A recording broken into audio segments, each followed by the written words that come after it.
Good morning बच्चों। आज हम नाइन्थ क्लास की वर्कशीट नंबर 3 करेंगे।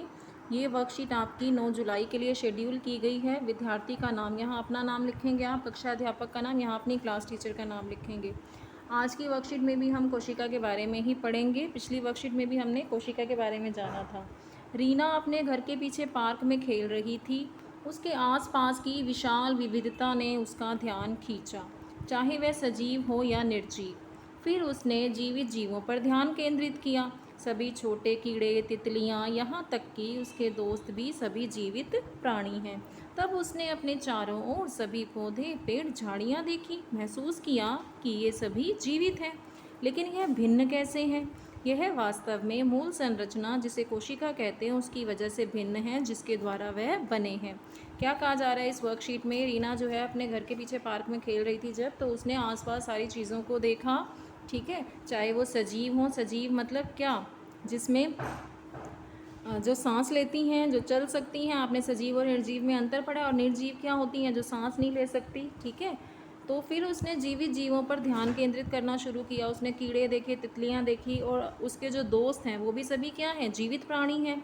पौधे देखे, पेड़, झाड़ियाँ, वो भी क्या हैं? जीवित हैं। वो ये देख रही है कि तितलियां, छोटे कीड़े जो हैं, और पौधे, पेड़, ये अलग कैसे हैं। ठीक है, पौधे हैं और कीड़े और तितलियां देख रही हैं, तो वो अलग कैसे हैं? क्यों अलग हैं? क्योंकि कोशिका के कारण। ये सभी जीव किससे मिलकर बने हैं? मूल संरचना जो है जीवित प्राणी की, वो क्या होती है? कोशिका।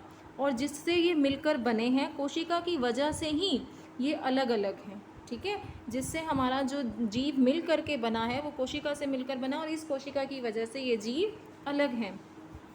ये कोशिका दो प्रकार की होती हैं, एक है जंतु कोशिका, एक है पादप कोशिका। पादप कोशिका जो पौधों में पाई जाती है, और जंतुओं में क्या पाई जाती है? जंतु कोशिका। फिर उसके दिमाग में कक्षा में लगे चार्ट पर ध्यान गया। आप भी जब स्कूल आते होगे, आपने नोट किया होगा क्लास में चार्ट लगा होता है पादप कोशिका और जंतु कोशिका का, तो उसका भी ध्यान कक्षा में लगे चार्ट पर गया।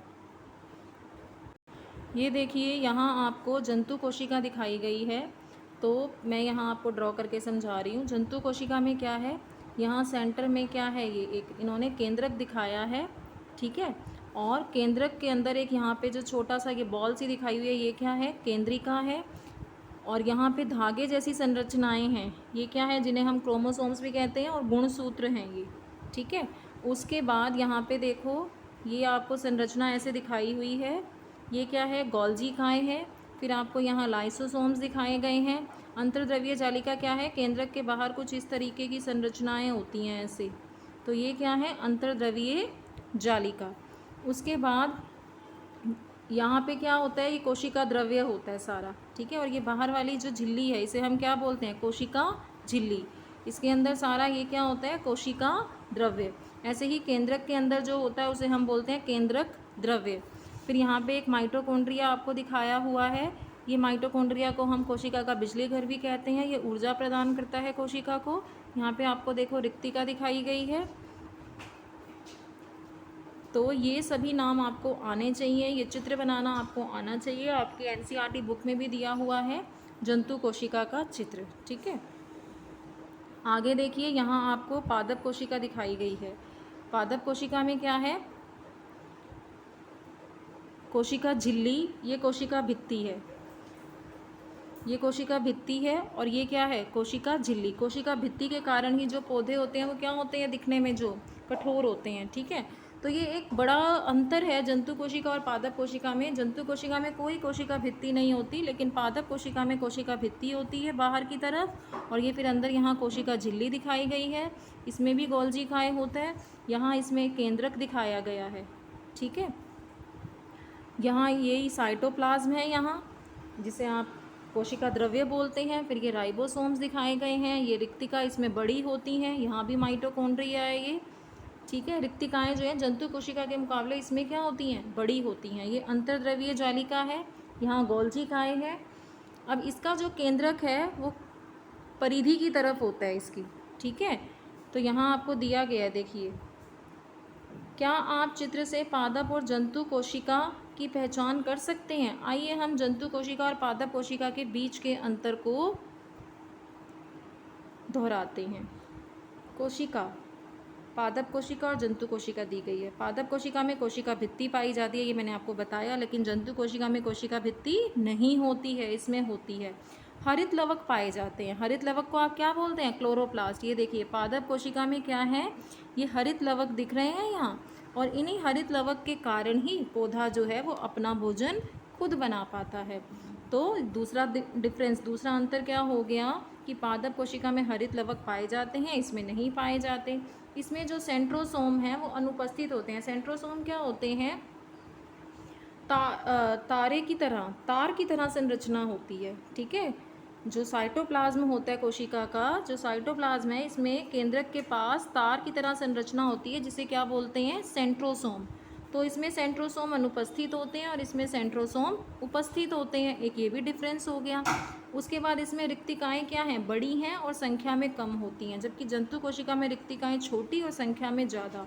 इसमें केंद्रक क्या होता है? परिधि की ओर होता है। ये कोशिका है तो केंद्रक क्या है यहाँ पे? परिधि की ओर होता है, ठीक है। लेकिन जंतु कोशिका में केंद्रक क्या होता है? अधिकांश जंतु कोशिकाओं में केंद्रक सेंटर की तरफ होता है। जंतु कोशिकाओं में, जो यहाँ लिखा नहीं है इन्होंने, जंतु कोशिकाओं में केंद्रक क्या होता है? सेंटर में होता है, ठीक है। अब इस वर्कशीट के हम प्रश्न उत्तर देखते हैं। पादप कोशिका और जंतु कोशिका का चित्र बनाना है आपको। ये मैंने यहाँ पादप कोशिका का आपको चित्र दिखा रही हूँ। आप चाहें तो यहाँ से बना सकते हैं, या जो आपको वर्कशीट में दिया गया है वहाँ से भी बना सकते हैं, ठीक है। ये जंतु कोशिका का चित्र है, इसे आप यहाँ से बना लीजिए, या वर्कशीट में समझ में आ रहा है बना हुआ तो वहाँ से भी बना सकते हैं। तो पादप कोशिका और जंतु कोशिका का चित्र बनेगा पहले प्रश्न के उत्तर में। दूसरा प्रश्न है, जंतु और पादप कोशिका में कोई 3 अंतर बताने हैं आपने, ठीक है। तो ये आपको यहाँ अंतर दिया ही हुआ है, कोई भी 3 अंतर आप इसमें से लिख दीजिए पादप कोशिका और जंतु कोशिका के। क्लोरोप्लास्ट किस कोशिका में मौजूद होता है? क्लोरोप्लास्ट किसको बोलते हैं? हरित लवक को। तो वो हमने पढ़ा पादप कोशिका में, ठीक है। पादप कोशिका में हरित लवक पाए जाते हैं ना, तो आप इसका आंसर लिखेंगे क्लोरोप्लास्ट पादप कोशिका में मौजूद होता है। उसके बाद यहाँ से लिख लो पादप कोशिका में मौजूद होता है, ठीक है। क्लोरोप्लास्ट पादप कोशिका में मौजूद होता है। इस वर्कशीट के यहाँ क्वेश्चन आंसर कंप्लीट हुए। अगर मेरा वीडियो अच्छा लगे तो मेरे चैनल को लाइक एंड सब्सक्राइब करें। Thank you for watching my video.